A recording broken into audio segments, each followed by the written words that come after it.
In 1980, when I first became your pastor, we were all so poor. We had nothing. And I began to teach you the doctrines of prosperity from the scripture. I've never taught you avarice. I've never taught you greed. I've taught you hard work, discipline, planning, savings, sowing seed, honoring God with his tithe. I've taught you generosity to the poor. I've taught you generosity with your own family. I've taught you living a holy life. All of these things are components to a life that God blesses, that a life that prospers.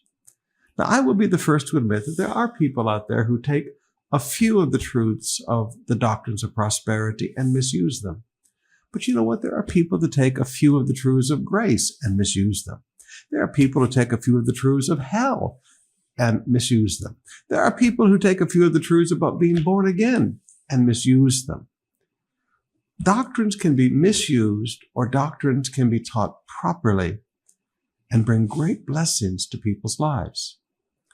Now, in our text today in Proverbs 21, we see how prosperity, again, should be taught.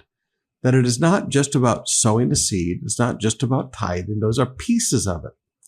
But there are other large pieces also of this doctrine. Proverbs 21, verse 5 says, good planning and hard work lead to prosperity, but hasty shortcuts lead to poverty. So how you live your life is going to determine whether you are leading yourself toward prosperity or leading yourself to poverty. Now look at the negative side of that first. Hasty shortcuts lead to poverty. Hasty shortcuts. Too many mistakes are made.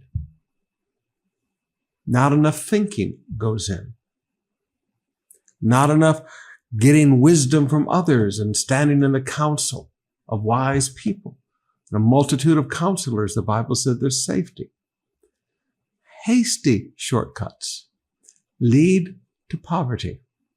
Never look for shortcuts in life. Never look for, okay, I want to do this, but I don't want to sacrifice and I don't want to pay the price. Hasty shortcuts always lead to poverty. In fact, how some people teach prosperity is what I would call a hasty shortcut. And it doesn't bring any blessing to their life. It just brings poverty to their life. But now on the other hand, look with me. Good planning leads to prosperity, and hard work leads to prosperity. Thinking through what you are doing, really sitting down and planning it out, making your plan in detail.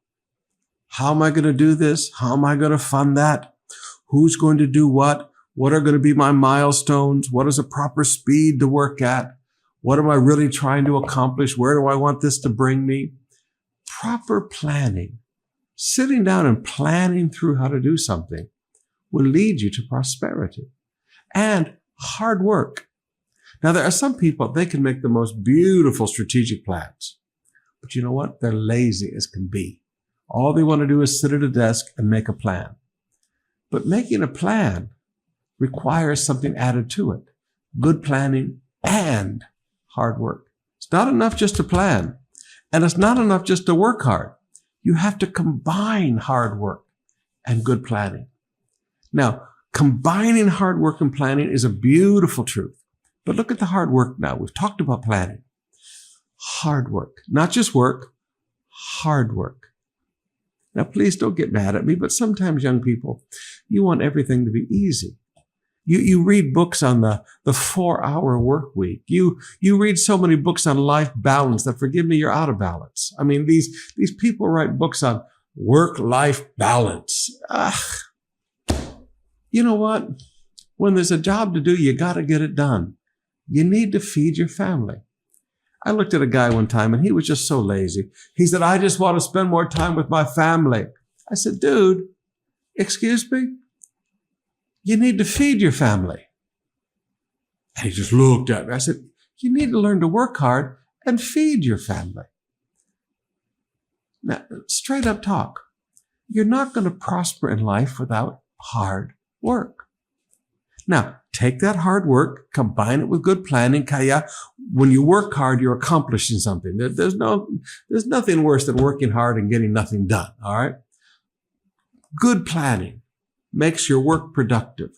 Hard work makes the planning productive. Combine those two things together and watch it lead you to prosperity.